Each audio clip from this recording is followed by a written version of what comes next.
Hello, yes, a good morning, a good afternoon, or a good evening to you, however you may be listening and wherever you may be listening. This is the latest edition of the Board Sports Media NFL podcast coming to you at the end of week 5 of the 2025 NFL season. I think I did my maths right. We are certainly past the quarterway mark of the season. Now we definitely know because 5:20 makes a quarter. And there's only 18 weeks, so we're definitely past the quarterway mark. I think I may have got my maths slightly wrong in previous weeks, but we are definitely past the quarterway mark of the season, and we've already had bye weeks. So I think that's again another.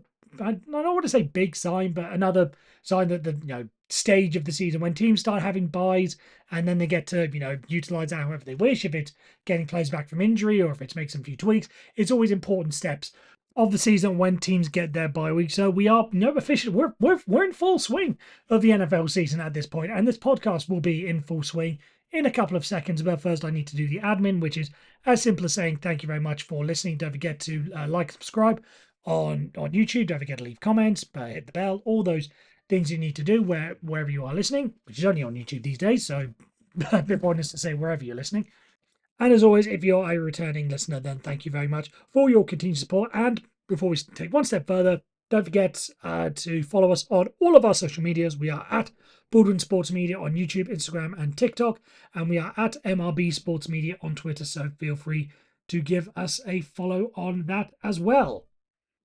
Right, and with that, we get on with the show. And there's only really one place to start. And this topic has taken a bit of a tweak over the past 24, 48 hours, but I think everyone will know exactly where I'm going with this. And it is the quarterback situation surrounding the Bengals. Now, this was initially going to be another call to action for the Bengals to go and get a Russell Wilson or a Jameis Winston or a Kirk Cousins or something along those lines. It was also going to be an idea for me to talk about an idea I have, which I will get to in a second. But obviously, the Bengals situation has been surpassed by the news that they have traded for Joe Flacco with the Cleveland Browns, an in-division trade, which is always a bit weird to see because you are effectively helping out one of your main rivals, whether or not you see him as a rival, record standing, everything along those lines is different. But it's always weird to trade within division, so interesting that. But on the surface, I have to say for the Bengals, I do think it is it's not the worst move they could have made. Again, if you look at the quarterback market and the backup quarterback market that is out there, who or what really were their options? I mentioned Russell Wilson or Jameis Winston or Kirk Cousins. And obviously there are a bunch of caveats to go along to it. If you trade for if you trade for Russell Wilson, there's no problem, no culture fit, shall we say, because he seems to be rubbing a lot of people the wrong way. The fact that he's been bounced, around the league the past couple of years may sort of indicate that. Jameis Winston, yes, there's a lot of upside, but if you really think you are a team that can win the Super Bowl, do you? I just don't see it with Jameis Winston. He's just far too error prone. Yes, as I say, there's a high ceiling, but there's a very low floor as well when it comes to Jameis Winston. So maybe you don't want to do that. Maybe with Kirk Cousins, you don't want to pay the money he's been getting. So there's reasons for everyone. But to go get Joe Flacco, I think is a very, very shrewd move. Again, this is a Bengals team that think they can win this year. With that, maybe with Joe Burrow, maybe depending on what his situation is, maybe he comes back for the postseason and he can guide them through it from there. But if not, Joe Flacco probably represents the next best thing. And again, what they gave up for him, late round picks, nothing drastic. It's not going to kill the franchise if it doesn't work out. Which, if I'm being pretty honest, I don't think it will work out. He'll make them more competitive, but I don't think Joe Flacco is the man you go to help save a Super Bowl roster, personally. But shrewd move, it at least keeps them somewhat competitive. Now to my idea that I had, and I believe I've talked about this in the past, but again, the situation with the Bengals just makes me think it's something that I think does need to be examined.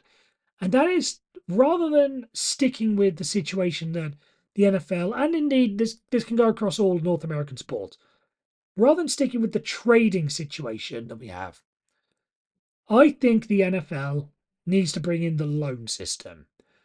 where instead of giving up a player completely and just cutting off and say, if you are a team in a rebuilding mode, but you do have a good player, rather than just saying, right, we're gonna start afresh, we're gonna let you go to another team, no, to a contender.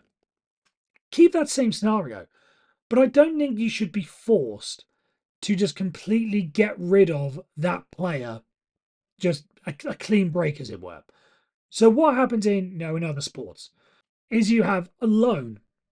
So rather than completely cut ties with the player, you can still send that player away. So I'll take the Bengals quarterback situation as an example. And it's more pertinent, it's a better example to use later on in the season when towards the trade deadline, when you can tell roughly where teams are going to be, because there's still a bit of chopping and changing in the standings. Teams are still trying to work themselves out. But for the sake of argument, we'll take the Jacksonville Jaguars. Again, they've been a good team, but say they stumble off in the next couple of weeks, and they are what 3-6 heading into the trade deadline, or whenever the trade. You know what I mean. If the Bengals think that they can win the Super Bowl, why not borrow Trevor Lawrence for the rest of the season? And instead of having to give up the farm to go get him, rather than have to give up, multiple first round picks and having to pay all of his contract and take all that on, why not just say, okay, we'll take Trevor Lawrence for the rest of the year for a fifth round pick or a fourth round pick or whatever. We'll pay half of his salary for the rest of the year. And then at the end of the year, you guys can take Trevor Lawrence back. I genuinely think that is something that the NFL needs to explore, because that way it is a best of both worlds. It's a best of all worlds. That way, that star player, be it, I think I've used this example before, Christian McCaffrey going to the 49ers, he can still try and go and compete for a Super Bowl, but at the end of the year, the Panthers can go get him back. So he doesn't have to be sacrificed for the rebuild. So again, in this example, Trevor Lawrence goes to the Bengals. The Bengals get to compete for a Super Bowl with a really, really talented quarterback. It isn't just quite working because of the rest of the team.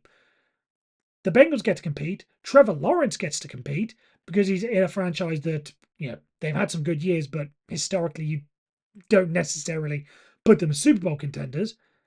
And the Jaguars not only get that draft pick from the Bengals, be it a fourth or a fifth round pick, but the chances are they're going to struggle as a result of Trevor Lawrence not being there. So they're going to drop down the draft boards. And I know they don't have the draft pick. They don't have a first round draft pick this year because they've given it to Cleveland. But in a normal year, they drop down. Instead of being 10th with Trevor Lawrence, getting them up to 10th, they drop down to 5th. They get a better draft pick. It is a win-win-win for all situations. And again, in this situation, the Bengals, say, again, I use the Jaguars as an example, but say the Cardinals aren't doing very good, and I'll be talking about the Cardinals later. Borrow Kyler Murray for a couple of weeks. He's much better than Jake Browning. I think he has the potential to be better than, or would be better than Joe Flacco. Go get him. And again, it doesn't necessarily have to be a starting quarterback that you're looking for. Go get one of the backups. Go get for Mason Rudolph from the Steelers. Again, in division maybe a bit tricky, but go get someone of a much higher caliber, and then you still can give them back. And then if things don't work out, you're not stuck with them completely. So I think that is a route that the NFL needs to explore. Again, the quarterbacks are down, but you can do it for everyone. The New York Giants don't look as if they're going to be doing much this season. How many people are going to look for, Darius Slayton, wide receiver, and think he could really help us out? We'll borrow him for the rest of the year, maybe help us win a Super Bowl, then send it back to New York. There are just, again, you can make the pick out of any position play, any position you want. I think it is something that the NFL needs to look into and just, give a little bit more flexibility and a little bit more creativity when it comes to teams and strategizing and getting ready for the season ahead. Let me know what you think. Let me know in the comment. Do you think that bringing in loans would be a good idea for the NFL to introduce? Right, moving on to topic number 2, and this concerned, ironically, the Jaguars, who we briefly mentioned in the last section, and their incredible win over the Kansas City Chiefs on Monday Night Football. Now, not going to get into the game itself. Again, there are still some concerns if you are the Chiefs. I, I did sort of say last week. I'm not necessarily saying the Chiefs are totally back, although I think I said it was because they never really left. But still, some concerns there when it comes to the Chiefs. But still some good progress. I think there's a lot of craziness that went on that you can sort of mitigate. You know, Trevor Lawrence on the last touchdown, but on any other day he gets tackled, he gets sacked. That last touchdown doesn't really happen. So, but anyway, what I want to talk about is one of the controversial incidents that happened during the game, and it concerned a very controversial pass interference call where Jaden Hicks cut off Jaguars receiver Parker Washington, and Trent McDuffie then made the interception. But there is talk that it should have been, well, obviously, definitely should have been called pass interference, with NFL, four officials coming in afterwards and saying it was an easy call to make. Now, I know there is some argument and some subjectivity to this, but because we did try in the NFL, to review pass interference a couple of years ago. This was after the Saints Rams NFC Championship game when, again, another blatant pass interference was missed. So they then made it reviewable. And again, I get there's some subjective, how do you know a different referee would judge how much contact is too much contact? One referee may see, was that slightly too early, was slightly too, all that sort of stuff. I get that. But I do think we need to get back to having pass interferences eligible for replay. And I think the way you do this is don't give it to the officials to judge. Well, not to judge because they've obviously got to make the final call. But when to challenge. I say bring it into the coaches' challenges. I don't understand why in the NFL you can't just challenge everything. And this is the proposal I'm making here. Is basically leave everything up to be challenged. I don't get why we have these coaches' challenges, but then there are certain things that cannot be ruled on or cannot be, whenever it happens, the coach can't throw his challenge flag. I say go for it. You've already limited them to 3 challenges, or 2 challenges per half. So it's not as if it's saying it's a free for all where they are going to be challenging something on every play. If you're down in the last couple of minutes and rather than using your timeout, you can just throw the challenges as much as you want to give your team a bit of a rest and everything. You can't do that anyway. So why not just give them full reign? If they want to, leave it up to something really stupid, like when there's 12 minutes left in a quarter to challenge the ruling of the clock, or when a player stepped out of bounds. If they want to do it, fine, go for it. Because at the end of the day, it's a waste. It's a waste of a challenge, and that's their restrictive challenges wasted. So you have given the coaches this power, but it's somewhat. So I think you just need to make it a little bit more. So on situations like this, again, there will be some element. There will be some element of one referee didn't know sees it as a pass interference, the other referee does not. But at least you are giving them the opportunity to have a second look at it, and you're putting it on the coaches rather than something up from the skybox, or what did the expedited review say, when again teams may not, or a referee may not see something because of everything that's going on. Leave it up to the coaches and give them the power to make this call, or to get a second look at it. Because I'm pretty sure if those referees did get a second look at it, they probably would call pass interference. And then, Jaguars get the ball back and make that much of a difference. And then, Liam Cohen gets his challenge back because he was correct in that situation. Again, in other situations, it may not happen, but at least you have given them the opportunity to do so. That's my thought. And with that, it's time to move on to the roundup segment of the show, where again I just go around not every single result that happened around the league, but just pick up a couple of main talking points and just pick them apart as well. And I shall start with the Baltimore Ravens situation, which is getting worse and worse by the week. When I spoke about them last week, I said that it's possible they come out of before the bye week 1-5, when they may look to get Lamar Jackson back. And I said they had the 2 games against the Texans and the Rams. If I'm being honest, I thought the Texans were the team that they would be able to beat. Now they have to go and play the Rams in a very difficult game. And yet that 1-5 is looking looking them straight in the eyes right now. So very scary situation for the Ravens again. Team was not great, not doing particularly well. Then you had the injuries. And I think because this was the game that I was watching, because the Steelers were off, and this was the game that was on in the local Pittsburgh market. The apathy from the fans. You saw the game. The amount of empty seats there. I think they know. The fans know this is not going well. And again, this can only spiral downwards in a way. So I said it last week, if I'm a Ravens fan, I am very, very concerned. I think they sort of echoed that sentiment with how few of them showed up. And again, this game against the Rams, if they lose that, they are in big, big trouble. I'm going back to my loan idea. If it worked out, if it was a thing, then 1-5, that's when teams would start calling Lamar Jackson to say, hey, we'll take it for the rest, or Derrick Henry, or Zay Flowers, or anyone. I said, but it's only offensive players at the moment. But I'm sure there would be some defensive players that would be wanted. But yeah, Baltimore Ravens going from bad to worse and could be even worse when this week is over. The Patriots and the Bills was the next one to catch my attention. And again, similar to the Chiefs earlier, I don't want this to be like Buffalo, they're frauds or whatever, or they had it easy or whatever. That was a crazy game, especially that time I believe it was in the first quarter. I must admit I was drifting off to sleep. The baby's got me waking up at 7 o'clock every morning. There's only so many hours that my brain is fully functioning. But that stretch in the first quarter where there was like 3 turnovers within the space of 3 or 4 drives, I think this was just a very, very crazy game. And again, I don't think this is a big indictment on the Bills or the Patriots for that matter, who are, doing better than I thought they would, far more competitive.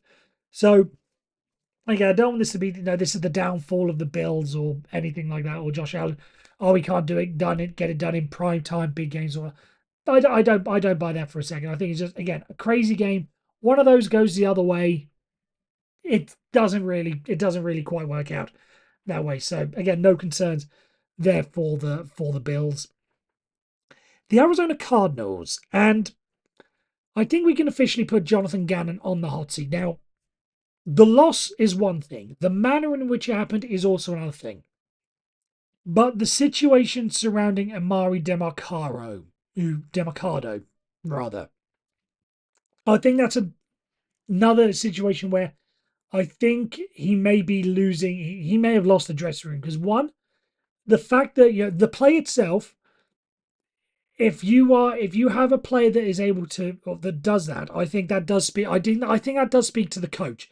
The fact you don't have a player button up, especially because it's happened already this season, and the fact that he hasn't reiterated this to his players. Hey, this does not happen to us. Either he did do it, and the players clearly didn't listen, which is a bad thing, or he didn't do it, and that's bad enough because every coach should be drilling that into the players. That incident should not be happening again this season. After it's happened twice now to start the year. But also the incident afterwards. Now he has been fined by the Cardinals $100,000 for striking, punching, whatever word you want to use, on the player, which I think is fine. I think it's fair, but it's just one of those things. It puts on, and again, how do you come back from that as a coach when you are charged with, again, striking? We'll pick a word for striking a player. How do you go back to the rest of the locker room from that? So I think he's, multiple reasons aside, I think he's very much on the hot seat when it comes to the, his time with the Arizona Cardinals. Yes, there was some improvement last year to go from 4-13 to 8-9, but the way it looks as if it's going to be going, I don't see many major improvement there, and I think Jonathan Gannon can officially be put on the hot seat in Arizona to go along with the likes of Mike McDaniel in Miami. The Denver Broncos and their win over the Philadelphia Eagles. I think this says more about the Denver Broncos than it does the Eagles, because you heard a lot of the media and a lot of the pundits and analysts saying at the start of the year how difficult the AFC West was going to be. Some people say this was the year the Chiefs weren't going to win the AFC West. I thought their main threat would come from the Chargers. But now that you've got the Broncos in as well, I think this is one that puts the AFC West on notice. You know, the Eagles rather, you're allowed to have a bad day, a bit like the Bills. You're allowed one. I've spoken about their championship mentality before. No one goes undefeated these days, so they're always you're allowed one, especially in a close game as it was. But I think this says more about the Broncos and the fact that the Chiefs are in big trouble when it comes to the AFC West, because this Broncos team is not going away. The Chargers are certainly not going away, and the Chiefs 2-3, they're playing, they're playing behind the eight ball, as it were, in that division. So it's going to be very interesting to see how that division plays out moving forward. Next, moving up all the way back to Thursday night, as it were, and the 49ers beating the Rams. No, the 49ers now 4-1. And I hate to say I told you so, but I told you so. Mac Jones, 33 of 49 for 342 yards, 2 touchdowns, no interceptions. Is Brock Purdy going to get his job back when he comes back from injury? I don't. Again, it has to happen to the 49ers, because this what happened all those years ago with Colin Kaepernick and Alex Smith.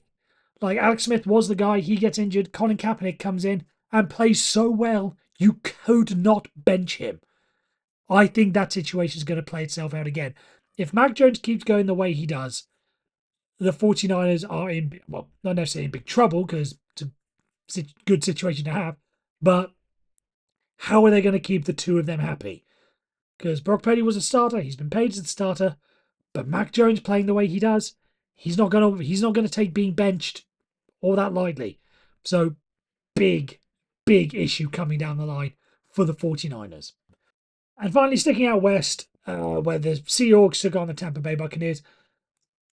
Sam Darnold and Baker Mayfield. I know I've used it a couple of times. I think I always went to Ryan Tannehill as the example of someone who could be revitalized in a new city, in a new team, in a new system. Because when he went from the Dolphins to the Tennessee Titans, and was playing a lot better. He wasn't Tom Brady, he wasn't Peyton Manning, but he was playing a lot better and became a franchise quarterback for the Titans. He did very well. That was always the example of you could be revitalized. I think I'm going to use Sam Darnold and Baker Mayfield now as the examples, because again, both came in the draft at the same time. Both had their good days, both had their bad days, their good seasons, their bad seasons. Both had to go to Carolina. Both went out west. Baker went to the Rams. I think Sam Darnold went to the Rams as well, didn't he? Darnold went to the 49ers. They both bowed out, but now they seem to have got into a groove. Darnold with last year with the Vikings. Now it looks as if he is with the Seahawks. Baker with the Buccaneers.